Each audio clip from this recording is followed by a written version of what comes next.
Magano ngayon tayo, mga palengke tayo ngayon. Dahil ulan na naman ang ulan. Ulan na naman ang ulan mga idol. Ako ngayon muli magluluto. Barsi na. Ang galing! Ang galing!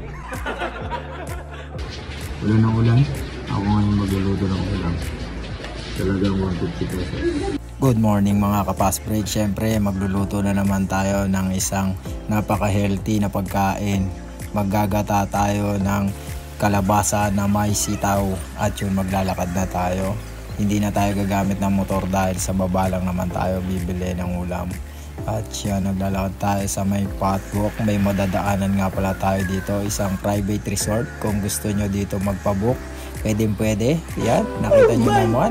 Natural na alon at natural na falls. Nandito lang yung makikita sa boundary ng Phase 5 at Tala. Pag dyan ka nga pala sa hagdan na yan, nasa Phase 5 ka na. At yan ang Phase 5 Y Court na aming pinaglalaruan. Namimiss ko na rin nga pala maglaro dyan dahil nire-renovate ngayon yan. Karelo, shararat!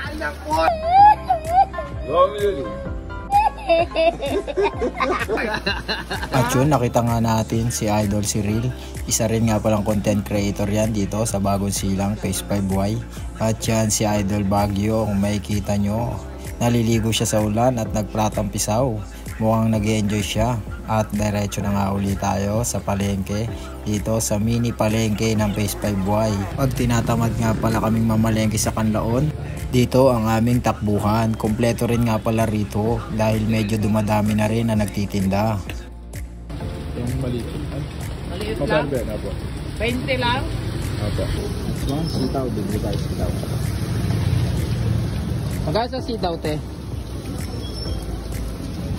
Magkano to? 10 daw. 10 isa na yung bibili tayo 2 piraso. Ito tayo sa gata. At yun, bibili na rin nga pala tayo ng gata at ipapapiga na rin natin kasi mas maganda kung natural na gata talaga ang ating gagamitin. At yun, si kuya kinakayod na ang ating gata. Nakabili nga tayo sa halagang 20 pesos, 2 piga.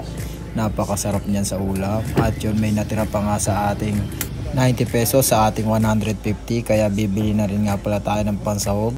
At ito nga ang aking napusuan, maliliit na hipon. 10 piso rin daw yan ang isang balot. At nakakita nga rin pala ako ng maliliit na dilis, yung kulay puti pa. 10 piso rin daw yan. Kaya ayan din ang ating ilalagay sa ating sahog. Mukhang masarap kasi siya sa ulam, lalo na't kung gata. At bibili na rin pala tayo dyan ng pork cubes. May natira pa nga tayong 63 dyan sa halaga ng ating biniling ulam. 97 lang ang ating nabili. Sa halagang 97, magkakaroon na tayo ng healthy na ulam. Dahil 150 ang aking daladalang pera, meron pa tayong naging sukle at yun, nakakatuwa naman. Dahil nakatipid-tipid na rin tayo sa ulam. At yung iba pa nating sahog na kailangan dyan, syempre lalo na kung malunggay, meron tayo sa mga kapitbahay niyan. Hihingi tayo ng 1 tangkay. At yung mga bawang, sibuyas dahil meron naman na sa bahay at saka ng siling berde, hindi na tayo bibili syempre. At yun, iwain na natin ang kalabasa, magic, sitaw, di ba? Ang galing. Malunggay na ating nahingi. Kakaiba. Dapat talaga may mga tricks ng konti. Bawang, sibuyas, at i-declare nga natin ang ating mga sahog. Bawang, sibuyas, siling berde, malunggay na hiniwa-hiwa, at syempre gata, 2 pigayan mga idol, at ang ating kalabasa at sitaw. Yan ang ating isasahog. Dilis na mga puti at ang maliliit na hipon, 4 cubes para maglasang baboy. Okay na yan mga idol. Buksan na natin ang kalan. Isa lang muna natin ang maliit na kaserola at pakukuluan natin dyan ang kalabasa. Hindi nga pala typical na kalabasang sitaw ang ating lulutuin dahil ang ating kalabasa tulad nyan, drainain ko ang sabaw na pinagkuluan at dinurog ko na rin syempre. Ginawa ko nga pala yan para mas malasa ang ating kalabasang sitaw at mas makakain ng maayos ng aking mga anak dahil hindi sila masyadong mahilig sa gulay. Gusto ko yung sabaw nakahalo na ron ang ating lulutuin. At dyan magigisa na tayo ng bawang, sibuyas. Ini-stay aside muna nga pala natin doon yung kalabasa na ating idinurog. Habang ginigisin natin ang bawang at saka sibuyas, Isusunod na natin dyan syempre ang ating gata. Yan yung pangalawang gata. Pakukuluan din natin yan. Yan yung pangalawang gata muna. Dahil iuhuli na natin yung unang gata na ipiniga. At ilalagay na rin na nga natin yung pork cubes na ating binili. Tutunawin na rin natin yan para lumasa na sa ating sabaw. At doon ilalagay na natin ang kalabasang ating dinurog. Para mas humalo na rin siya sa may sabaw sa unang gata. At mas maging creamy. At isasabay na rin nga pala natin dyan ng sitaw para pag kumulo siya, sabay na rin siyang maluluto. Hindi naman kasi siya ganun katagal lutuin. At ilalagay na rin natin yung maliliit na hipon, ang ating sahog, pati ang maliliit na dilis. Ilalagay na rin natin yan mga idol. Isasabay-sabay na natin yan para yung lasa nila magsama-sama na at maging mas malinamnam. Ilagay na rin natin yung siling berde at yung hiniwa-hiwa kong malunggay. Ginagawa ko nga pala yan para humalo siya sa sabaw. Kasi yung anak kong babae hindi sila mahilig masyado sa gulay. At yan, lalagyan ko na rin siya ng konting patis para malinamnam at may konting alat. Pero hindi ko dinadamihan para hindi siya masyadong maalat. Tapos pakukuluin na lang natin at ilalagay natin yung unang gata para mas creamy siya syempre at mas masarap mga idol.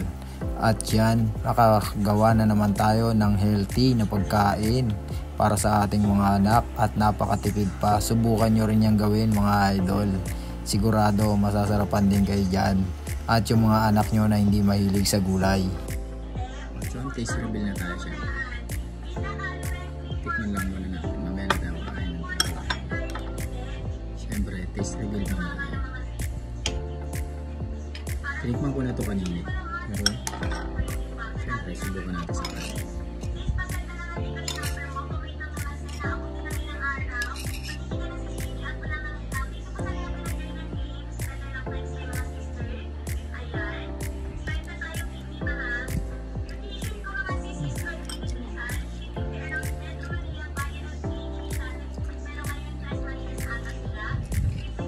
Mas malasa siya kasi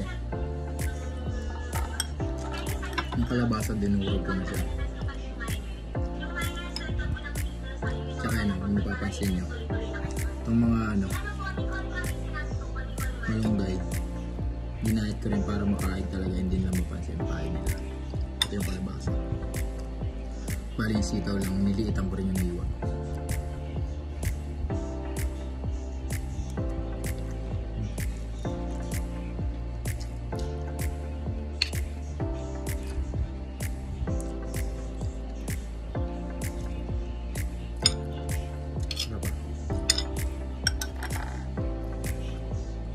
Sarap pala yung parang maliliit na hipon na bibili 10 pesos lang. Isang tipid na ulam na naman mga idol. At yun, nasayang ko na naman ang 8 minuto ng buhay nyo and thanks for watching.